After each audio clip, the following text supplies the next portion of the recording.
మాజీ సీఎం జగన్ తిరుమల పర్యటన ఉత్కంఠ రేపుతోంది. జగన్ రాకను నిరసిస్తూ నిరసనలకు సిద్ధమవుతున్నాయి కూటమి పార్టీలు. తిరుపతి ఎమ్మెల్యే ఆరణి శ్రీనివాసులు కొన్ని కీలక వ్యాఖ్యలు చేశారు. గత ప్రభుత్వం తిరుమల ప్రసాదాన్ని అపవిత్రం చేసింది. జగన్ రాకను వ్యతిరేకిస్తూ తాము నిరసన వ్యక్తం చేస్తామన్నారు శ్రీనివాసులు. తిరుమల శ్రీవారిని దర్శించుకునే అర్హత కూడా జగన్ కు లేదు అన్నారు. జగన్ పర్యటనను నిరసిస్తూ ప్లాకార్డులతో నిరసన తెలుపుతామని చెప్పారు. ప్రధాన కూడళ్లలో బ్యానర్లు ఏర్పాటు చేస్తామన్నారు ఆరణి శ్రీనివాసులు.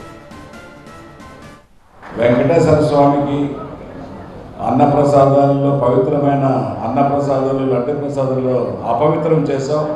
నీకు వెంకటేశ్వర స్వామిని దర్శించే అర్హత లేదు.